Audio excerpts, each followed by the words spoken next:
Haleluya, puji Tuhan, salam sejahtera dalam kasih Tuhan Yesus Kristus diucapkan.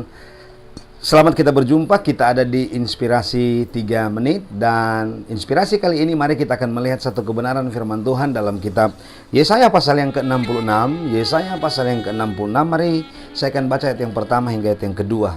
Beginilah firman Tuhan. Langit adalah tahtaku dan bumi adalah tumpuan kakiku. Rumah apakah yang akan kamu dirikan bagiku, dan tempat apakah yang akan menjadi perhentianku? Bukankah tanganku yang membuat semuanya ini, sehingga semuanya ini terjadi? Demikianlah firman Tuhan. Perhatikan baik. Tetapi kepada orang inilah aku memandang, kepada orang yang tertindas dan patah semangatnya, dan yang gentar kepada firmanku. Kalau saya dan saudara membaca ayat yang pertama dan ayat yang kedua dalam kitab Yesaya pasal yang ke-66 menjelaskan kemahakuasaan Tuhan. Tuhan pencipta langit dan bumi.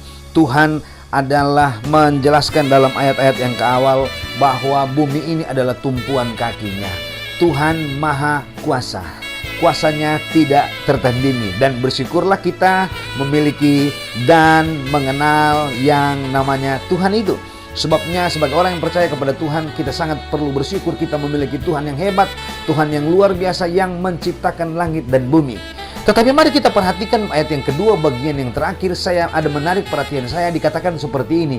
Tetapi, kata firman Tuhan, kepada orang inilah aku memandang, kata firman Tuhan.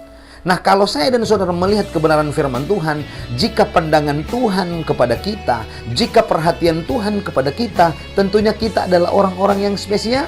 Dan jika perhatian Tuhan terhadap kita, mata Tuhan tertuju kepada kita, apa yang menjadi masalahmu, apa yang menjadi problem, apa yang kau sementara hadapi, apa yang sementara engkau alami, katakan kepada dia. Kenapa? Karena perhatian Tuhan lagi tertuju kepada kita. Jika Tuhan memperhatikan hidup ini, masalahmu akan selesai. Jika Tuhan memperhatikan hidup ini, kesehatanmu luar biasa akan menjadi baik seperti sedia kala. Jika perhatian Tuhan tertuju kepada kita, sebut masalahmu, sebut persoalanmu, sebut apa yang kau sementara hadapi hari-hari ini. Percaya, jika perhatian Tuhan tertuju kepada kita, yang tidak mungkin sekalipun akan menjadi mungkin. Engkau akan mengalami janji-janji Bapa, engkau akan terheran-heran dengan kuasa Tuhan yang ajaib dan luar biasa yang akan terjadi bagi kita. Kenapa? Karena perhatian Tuhan ada bagi kita. Karena pandangan Tuhan ada kepada kita. Pandangan dan perhatian Tuhan tertuju kepada kita, kepada usahamu, kepada pelayananmu, kepada seluruh aspek hidupmu. Percaya, keajaiban Tuhan pasti terjadi. Yang menjadi catatan kebenaran firman Allah, pandangan Tuhan kepada orang-orang inilah, kata firman Tuhan. Kepada orang inilah aku memandang. Kepada orang yang mana? Kata firman Tuhan. Yang pertama, kepada orang yang tertindas. Dalam bahasa asli menggunakan kata auni. Auni artinya rendah hati. Jadi untuk supaya engkau menjadi pusat perhatian Tuhan, rendah hati.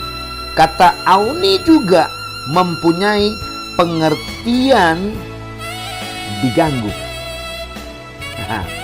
Ketika saya dan saudara sementara diganggu, ekonomi kita lagi terganggu, usaha kita lagi terganggu, kesehatan kita lagi terganggu karena iblis dan lain-lain sebagainya, perhatian Tuhan akan tertuju kepada kita. Haleluya.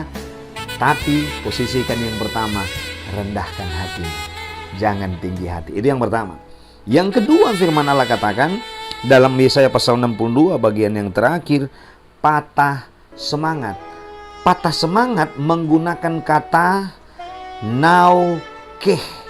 Naukeh artinya menyesal yang dalam. Atau yang kedua, patah hati karena dosa. Jadi kepada orang yang menyesal dengan dosanya, yang bertobat dengan dosanya, kepada mereka lah pandangan Tuhan tertuju. Yang ketiga, gentar terhadap firman. Jadi poin yang ketiga, kepada siapakah pandangan Tuhan tertuju? Yang pertama, kepada orang yang tertindas, yang bahasa aslinya auni, rendah hati. Yang kedua, kepada orang yang patah semangat, bahasa aslinya yang menyesal karena perbuatannya yang jahat. Dan yang ketiga, gentar terhadap firman. Kata gentar menggunakan kata kaurade, artinya gemetar.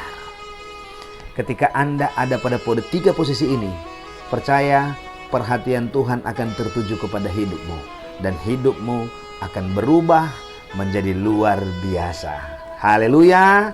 Tuhan Yesus memberkati kita semua. Amin, amin, amin, amin.